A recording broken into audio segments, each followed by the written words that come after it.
제가 그 초등부를 담당을 할 때에 아이들을 이렇게 같이 예배했었습니다. 초등반부 아이들을. 그런데 이렇게 뭐 어른들도 마찬가지지만 어떤 무리든지 이렇게 사람들이 무리가 지어져 있으면 딱 세 부류로 나뉩니다. 적극적인 부류, 무슨 말을 해도 아멘을 하시는 부류가 있고요. 그리고 그 중간 부류가 있습니다. 이래도 좋고 저래도 좋고 하시는 부류가 있고, 또 무엇을 하든 노멘 하시는 분들이 있어요.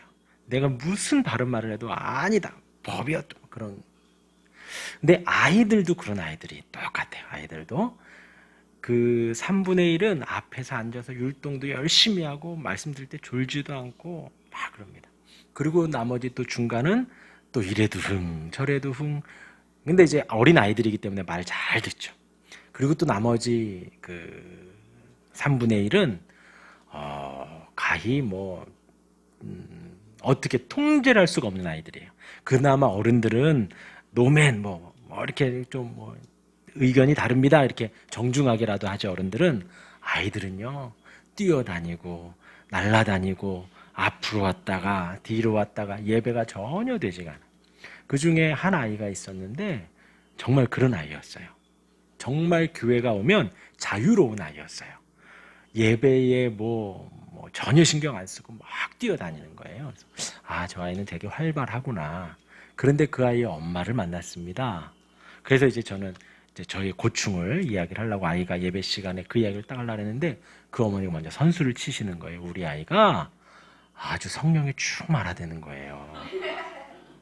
집에서 피아노를 치는데 찬송가만 치고 가정 예배를 한 번이라도 하려 하면 너무 태도가 좋다는 거예요. 그런데 그런 부모님에게 제가 어떻게 이 아이가 우리 예배를 방해하고 있고 얘가 막 그런 말을 못 하잖아요. 그런데 이 초등학교 아이들을 딱 보니까 딱 나뉘어져요. 교회에서의 모습이 달라요. 그리고 친구들하고 있을 때 모습이 다릅니다. 그리고 부모님하고 있을 때 모습이 달라요. 어른들도 마찬가지입니다. 아이들 대할 때 다르고 윗사람 대할 때 다르고 또 부모님 대할 때 다르고 다 달라요. 그래서 한때 그랬던 것 같아요. 우리 아이들이 엄마 왜 우리한테 말할 때 목소리하고 전화 받을 때 목소리가 달라요? 뭐 그럴 때가 있었어요. 오늘 제가 이제 이 말씀으로 오늘 띄우는데, 제가 오늘 사실 드릴 말씀은 5절부터입니다. 왜냐하면 1절부터 4절까지는 주일날 말씀을 드렸기 때문에 잠시 이제 언급을 드리면, 5장에서 성령의 충만함을 받으라고 했습니다. 성령의 충만함을 받아서 시와 찬양과 신령한 노래로 하나님을 찬양하고 서로 화답해라. 그 성령 충만한 삶 속에 아내는 남편에게 복종해라. 어떻게 하듯이? 그리스도께 복종하듯이 복종해라. 남편은 아내를 사랑해라. 어떻게? 그리스도가 교회를 사랑하듯이. 근데 그리스도가 얼마큼 사랑하냐? 교회를 위하여 자신을 주셨다는 거예요. 자신을 왜 주셨냐? 26절 7절에 깨끗하게 하고 거룩하게 하려고 자신을 바친 거예요. 27절에 영광스러운 교회로 세우사 티나 주름이 없게 하려고 그리스도께서 몸을 버리신 겁니다. 철저하게 교회가 거룩하기를, 교회가 깨끗하기를, 교회가 티나 어떤 주름이 없기를 바라며 그리스도가 자신을 희생시키셨어요. 그렇듯 남편들아 아내를 사랑해라는 거예요. 그리고서는 그 부부에 대한 말씀을 하면서 이것이 신비다. 32절에 나는 그리스도와 교회에 대해서 말한다. 하나가 된 그리스도와 교회가 하나 되었듯 부부가 또 하나가 되어서 그렇게 살아가는 것이다. 성도가 그리스도가 몸이요 다 한 지체다. 그 비밀을 말하는 거예요. 그것이 놀라운 신비다라는 것을 5장까지 했습니다. 이제 6장에서 자녀들아 라고 합니다. 부부에 대해서 이야기를 하더니 이제는 자녀들아 부모에게 순종해라. 순종해야 되는 이유 두 가지. 하나는 그게 의로운 것이다. 의로움은 하나님의 성품입니다. 하나님의 말씀이 맞기 때문에 하나님의 뜻대로 순종하는 것이다. 그것이 옳은 거다라는 거예요. 다른 말 할 게 없다. 그것이 의롭다. 두 번째로 하나님의 첫 계명이다. 신명기에서 이스라엘 백성들에게 하나님이 돌판에 10계명을 주셨죠. 거기에 내 부모를 공경하라. 하나님의 그 계명이라는 거예요. 하나님의 말씀이라는 거예요. 그렇기 때문에 순종하고 공경해라. 그리고 공경해야 되는 이유는 이 땅에서 장수하리라 말씀드렸습니다. 오래 산다라는 의미가 아니라 영생을 누릴 것이다 라는 의미다라는 거예요. 그러니까 영생이라는 것은 구원이고 천국이라는 말씀입니다. 하나님을 잘 믿는 사람은 부모님을 공경하고 부모님 말씀에 순종하는 거예요. 그리고 이제 주일날 말씀드렸듯이 주 안에서 순종이기 때문에 어길 수도 있어요. 주 안에서 주님이 원하시는, 주님을 섬기고 주님을 등지는 명령을 한다면 순종하지 못할 수밖에 없다는 거예요. 그러나 순종하지 못할지라도 마음에 공경의 마음은 가지고 있어라 라는 것이 이제 바울의 가르침이고, 또한 그 박윤선 주석이나 칼빈 주석에도 공경하라 라는 것은 우리의 육신의 부모이기 때문에 무조건 공경하기에 마땅하다는 거예요. 그리고 아비들아, 너희 자녀를 노엽게 하지 말고 오직 주의 교훈과 훈계로 양육하라 라고 했습니다. 이제 아비들은 자녀들을 이렇게 노엽게 말고 양육하라 라고 했어요. 근데 이 6장 4절의 말씀이 이때 당시에는 정말 충격적인 말이었던 거예요. 왜냐하면 부모와 자식 간에 있어서 부모는 아이들을 그냥 이렇게 막 할 수가 있었어요. 왜냐하면 이때 오병이어의 사건 때에도, 이때 이 그 신약 시대만 해도 여인이나 어린이들은 수혜들지 않았거든요. 그만큼 무시해도 되고 그만큼 막대해도 되는 존재가 바로 아비들에게 있어서 자녀들의 존재였는데, 바울은 뭐라 그러냐? 너희 자녀를 노엽게 하지 말라는 거예요. 화나게 하지 말라는 거예요. 그 말은 다른 말로 하면 인격적으로 대하라는 거죠. 인격적으로 대하고, 그리고 양육하라, 책임지고 돌보라는 거예요. 지금은 이 말이 다 이렇게 끄덕끄덕하고 다 동의하지만 이때에는 그럴 수가 없었던 그 시대적 상황 속에서 바울이 하나님의 말씀이 그것을 말하고 있다라는 것을 말합니다. 이렇게 자녀들과 또 부모들의 어떤 그 부분들을 이야기를 하고, 이제 5절 말씀이 시작이 됩니다. 종들아 하고 시작을 하는데, 종들아 두려워하고 떨며 성실한 마음으로 육체의 상전에게 순종하기를 그리스도께 하듯 하라. 순종이라는 단어를 썼습니다. 순종이 어디에 나왔죠? 1절에 자녀들아 주 안에서 너희 부모에게 순종하라. 똑같이 종들아 너희 상전에게 순종하라. 그래서 종된, 만약에 그러니까 뭐 종이라고 하니까 어감이 좀 그렇긴 한데, 일할 때에 나의 윗사람, 나의 사수, 나를 지시하는 사람에게 순종하라는 거예요. 복종이 아니에요. 순종하라는 거예요. 마음으로 동의하고, 근데 그 나의 위의 상전이 나보다 어리더라도, 나보다 좀 못한 것 같더라도 순종하라는 거예요. 마음으로 동의하고 지시한 대로 따르라는 것입니다. 그런데 또 그 전제가 뭐냐? 두려워하며 떨며. 이 두려워하고 떨면은 그 상전을 무서워하라는 뜻이 아니에요. 이 단어는 하나님께 대한 경외심을 표할 때 이 단어를 썼어요. 원어에서. 그러니까 이 종들의 입장에서는 하면서 이 두려워하고 떨며라는 말과 함께 육체의 상전이라고 굳이 꼬집은 거예요. 그러니까 육체의 상전이라는 말은 이 사람이 나에게 상전이기는 하지만 내 육체만 주장할 뿐이지 내 영혼과 내 인격과 내 모든 것을 주장하지는 못한다는 거예요. 그 모든 것을 주장하실 수 있는 분은 오직 하나님 한 분뿐이신 겁니다. 오직 하나님만이 우리의 육체도 멸할 수 있고 영혼까지 멸할 수 있는 분이고, 오직 하나님만이 우리의 육체와 영혼을 구원하실 수 있는 분이신 거예요. 종들아 두려워하고 떨며, 하나님을 두려워하고 하나님 앞에 떨면서 성실한 마음으로 너희 육체를 주장하는 상전에게 순종하라. 그런데 순종하기를 누구께 하듯 그리스도께 하듯. 네. 아내들아, 그거와 똑같죠? 그리스도께 복종하듯 남편에게 복종해라. 그리스도께 하듯 너희 상전에게 순종해라.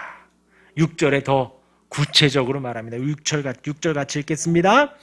눈 가림만 하여 사람을 기쁘게 하는 자처럼 하지 말고 그리스도의 종들처럼 마음으로 하나님의 뜻을 행하고. 아멘. 눈 가림만 하여. 사실 이 눈 가림만 한다라는 말에 자유할 사람이 그리 많지 않아요. 자유로울 사람이. 저희 아이들 중에 한 아이가 문제를 풀었습니다. 근데 너무 깔끔하게 수학 문제를 잘 푸는 거예요. 수학 문제인데 제가 봐도 좀 끄적끄적 돼야지 풀 수 있는 문제인데 끄적대는 거 없이 깔끔하게 풀었어요. 네가 풀었니? 아니, 누군지는 말 안 할게요. 그 아이의 인격이 있기 때문에 누군지는 모르겠지만 그 아이가 너무나도 깔끔하게 잘 푸는 거예요. 네가 풀었니? 자기가 풀었대요.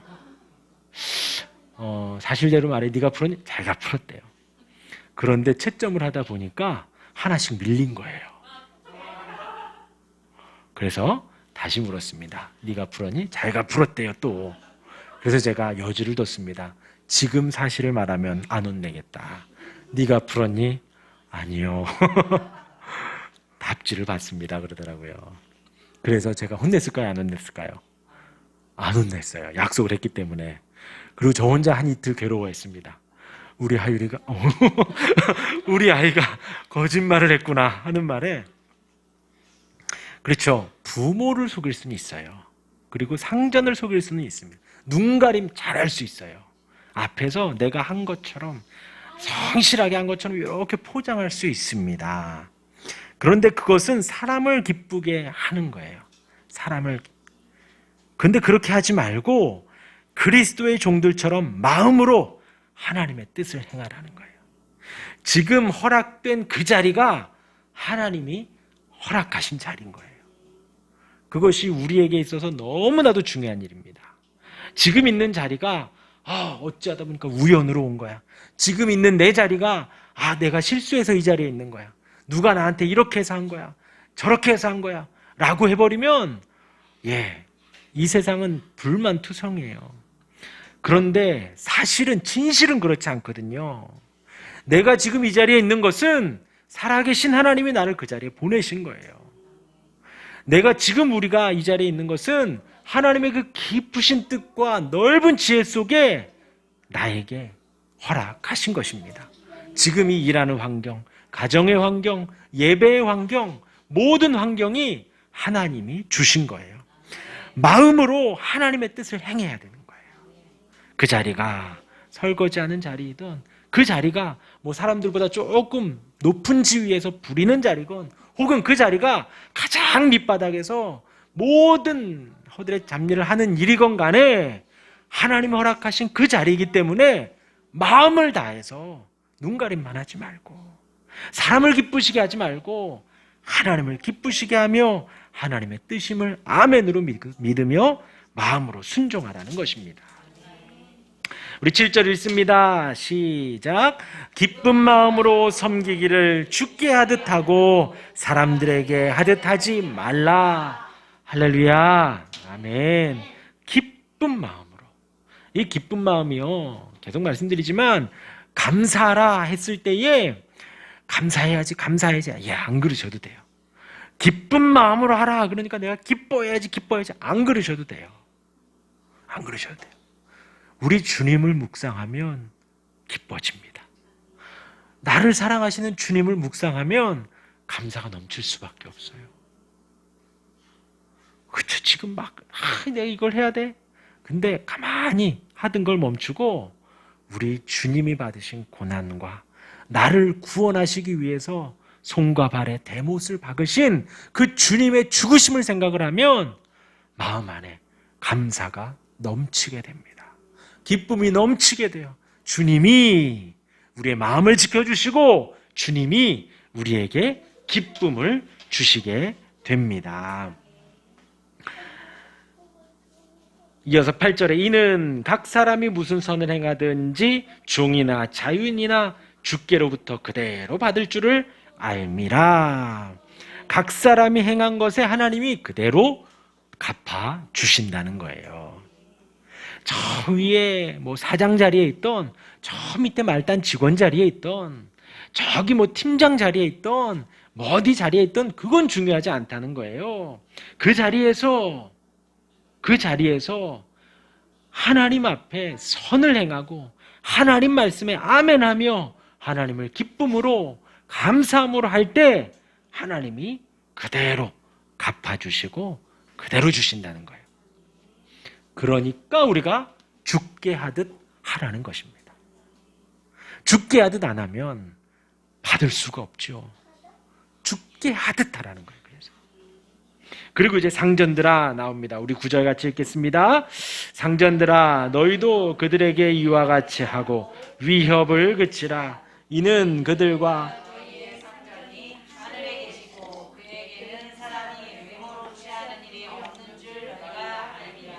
이 말이 무슨 말이냐면 이제 종들에 대한 이야기를 했죠. 그 다음에 상전들아라고 합니다. 상전들아 너희도 그들에게 이와 같이 해라. 똑같이 하라는 거예요. 똑같이. 종이니까 마음대로 부리고 마음대로 무시하고 마음대로 때리고 감정 생각하지 않고 마음대로 하지 말고 똑같이 죽게 하듯 하라는 거예요. 이와 같이 하고 그 다음에 위협을 그치라. 이때나 그때나 이제 똑같은 거예요. 사실. 그렇죠. 뭐 드라마나 영화에 뭐 많이 나오잖아요. 당신 이렇게 하고도 뭐 무사할 줄 알아? 뭐 당신 내일부터 나오지 마. 뭐 그렇잖아요. 상전된 입장에서. 그러니까 그게 걸려 있으니까 굽신굽신할 수밖에 없고 그게 걸려 있으니 뭐 무릎 꿇을 수밖에 없고 그렇죠? 그런데 그런 위협을 하지 말라는 거예요. 징계하겠다고 협박하지 말라는 거예요. 상전된 입장에서 위협을 그치라. 이는 그들과 너희의 상전이 하늘에 계시고 지금 상전된 입장에서 너희의 상전이 누가 있다? 하늘에 있다. 하늘에. 그러니까 내가 사장인 것 같고 회장인 것 같고 내가 모든 권력을 다 쥔 것 같지만 그게 아니라는 거예요. 더 큰 권력을 더 큰 힘을 가지신 분이 하늘에 계시다. 하나님이 너를 그 자리에 보내셨고 하나님이 너를 그곳에 세우셨다는 거예요. 상전이 하늘에 계시고 그에게는 사람을 외모로 취하는 일이 없는 줄 너희가 알미라. 기억하라는 거예요. 하나님이 상전 위치에 있는 사람을 더 사랑하고 뭐 말단이라는 사람을 더 미워하고 이 사람을 더 주목해보고 이 사람을 더 하나님을 홀대하고 그러지 않는다는 거예요. 얼마나 감사한지요. 그렇죠? 똑같은 거예요.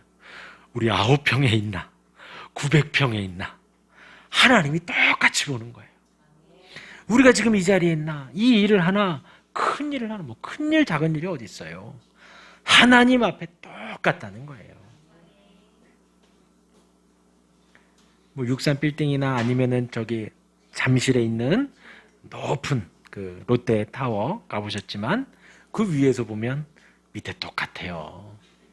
사람이나 차나 큰 차나 작은 차나 뭐 벤츠나 소나타나 벤츠나 레이나 똑같아요. 예, 제가 그 번지 점프 한다고 높은 데 올라가 봤습니다. 똑같아요. 뭐 잘 보이지도 않아요. 뭐 헤어스타일 뭐 했는지 아니 명품을 입었는지 동대문에서 뭐 샀는지 뭐 구제 보이지도 않아요. 하늘에서 보면 똑같아요. 하나님이 보시기에 똑같다는 거예요. 사장 자리, 회장 자리에 있나 말단 직원이나 뭐 이렇게 쓰레기 치우나 아니면 뭐 사인만 결제만 하나 똑같다는 것입니다. 하나님은 사람을 외모로 취하는 일이 없다는 것입니다. 그렇게 드러나는 것으로 그리고 자리로 하나님은 차별하지 않으신다라는 것입니다. 정리를 하면 이렇습니다. 부부에 대한 이야기가 나오죠. 성령 충만함을 받으라. 성령 충만은 에너지 충만이 아니라 그랬습니다. 성령 하나님께서 나를 주장하시고 다스리시는 게 성령 충만이에요. 성령 하나님께서 우리를 이끌어 가시는 것이 성령 충만함입니다.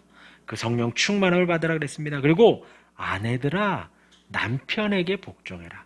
남편은 아내를 사랑해라. 그런데 그 모든 것에 무엇이 담겨져 있냐면 죽게 하듯 하라. 주님이 사랑하셨듯 사랑해라. 자녀들아, 주 안에서 부모에게 순종해라. 아비들아, 너희 자녀를 노엽게 말고 주의 교훈과 훈계로. 종들아, 하나님을 두려워 떨면서 너희 상전에게 순종해라. 눈 가림하지 말고 그리스도의 종들로 마음으로 하나님의 뜻을 행하라는 거예요. 그러니까 우리가 이 땅을 사는 데 있어서 우리는 그냥 막 사는 사람들이 아닌 거예요. 경험으로 살고 우연으로 살고 내 실력으로 살고 내가 뭔가 하려고 사는 사람들이 우리는 아닌 거예요. 우리가 무엇을 하든지 하나님과 하나님 앞에서 하나님의 뜻대로 하나님의 말씀대로 우리는 살아가고 있는 거예요. 하나님이 왕이시고 하나님이 다스리시고 하나님이 날 사랑하셨고 하나님이 나를 인도하셨고 하나님이 지금 나를 이 자리로 보내신 거예요. 그 하나님과 연관되어 있어서 우리가 모든 일을 하듯 하나님께 하나님의 말씀대로 하고 하나님의 인도하심을 따라 하는 것입니다. 그것이 부부 사이에서도, 그것이 부모 자식 사이에서도, 그리고 우리가 일하는 회사에서 만나는 모든 사람들에게 죽게 하듯. 왜냐하면 종들아 그리스도께 하듯, 그리고 상전들아 너희도 그들에게 이와 같이 하라. 똑같은 거예요. 누구든지 간에 그렇게 살으라는 거죠. 할렐루야. 하나님이 오늘도 살게 하시고 하나님이 하루하루 인도해 주실 것입니다. 그럴 때마다 우리 주님이 오늘도 허락하셨구나. 우리 주님이 오늘도 인도하시는구나. 하나님, 오늘 좀 힘든 일이 있네요. 주님, 주의 평안이 나를 주장해 주옵소서. 하나님, 오늘 이 사람을 왜 만나게 하셨습니까? 하나님, 죽게 하듯, 이 사람이 뭐 신경 쓰든 안 쓰든 간에 죽게 하듯 성실하게 그렇게 살아가는 삶이 그리스도인이 주님의 부르심에 합당하게 행하는 것이고 성령에 충만하게 사는 것입니다. 아멘. 우리 찬양하고 기도하는 시간 갖겠습니다.